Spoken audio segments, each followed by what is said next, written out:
Commençons par le palier 1 qui comprend les antalgiques non opioïdes. Celui-ci est utilisé pour le traitement de la douleur de faible intensité. Les thérapeutiques les plus utilisées dans ce palier sont le paracétamol, l'aspirine, l'ibuprofène, le kétoprofène et le néfopam. Intéressons-nous sur le paracétamol, l'aspirine et le néfopam. Le paracétamol a un effet analgésique et antipyrétique. Il possède des contre-indications comme l'insuffisance hépatique. Sa prise thérapeutique doit être espacée de 6 heures minimum, avec au maximum une dose de 4 grammes par jour selon les prescripteurs. 4 heures minimum et 8 heures d'intervalle entre les prises en cas d'insuffisance rénale sévère. L'aspirine fait partie de la classe thérapeutique des anti-inflammatoires non stéroïdiens. Les salicylés, composants d'acide acétylsalicylique, appartiennent donc à cette même classe thérapeutique. Les salicylés ont un effet analgésique et antipyrétique. En plus d'être un antalgique, c'est également un anti-inflammatoire à forte posologie et un antiagrégant plaquettaire à faible posologie. Ces contre-indications sont l'ulcère gastrique ainsi que l'insuffisance hépatique et rénale sévère. L'effet secondaire principal est le trouble digestif. Le néfopam, c'est un analgésique non morphinique d'action centrale. Il est inscrit dans le palier 1 selon l'Organisation mondiale de la santé, mais il est à noter une puissance analgésique correspondant à des thérapeutiques de palier 2. Ses contre-indications sont la convulsion, le glaucome et l'adénome de la prostate. Il est déconseillé aux enfants de moins de 15 ans. Les effets secondaires peuvent être les sueurs, la somnolence et parfois la tachycardie, la rétention urinaire ou une sécheresse buccale.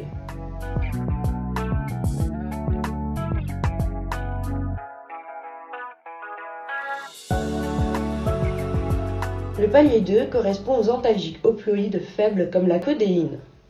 Il est important de savoir que la codéine est contre-indiquée en cas de dépression respiratoire sévère.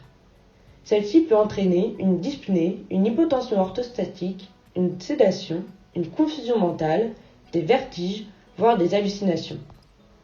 Elle peut également entraîner des troubles digestifs, une rétention urinaire et révéler des signes de surdosage thérapeutique.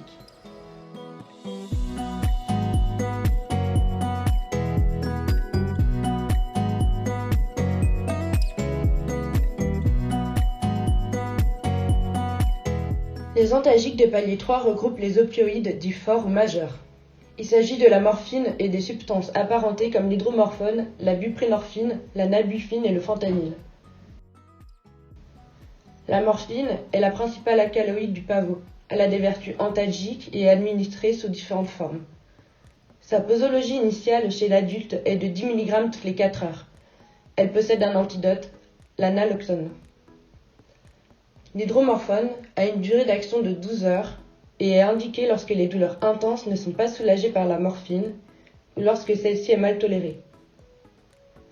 La buprenorphine est un analgésique morphinique ayant une action plus longue que la morphine, mais avec un effet plafond concernant sa posologie et sa voie d'administration. Elle est également administrée par voie sublinguale. Ses contre-indications sont l'insuffisance respiratoire et hépatique sévère et l'intoxication alcoolique. La nalbuphine est également un analgésique morphinique. Elle est administrée en voie injectable et agit pendant 2 à 4 heures. Sa contre-indication peut être un syndrome douloureux abdominal. Le fentanyl est 100 fois plus puissant que la morphine. Il est administré par dispositif transdermique qui diffuse la substance pendant 72 heures. Leurs effets secondaires principaux sont des troubles digestifs et des troubles neurologiques.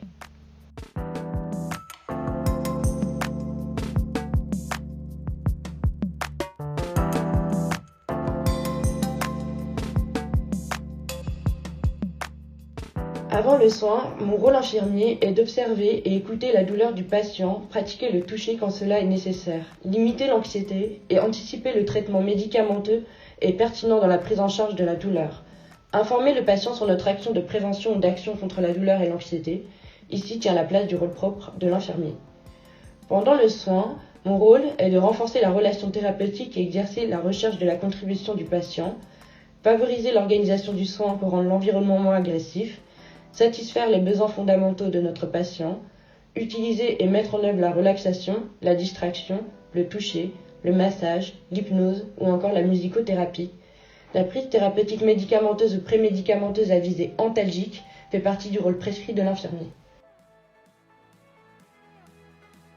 Rappel de la règle des 5 B, bon patient, bon médicament, bonne dose, bon moment, bonne voie d'administration.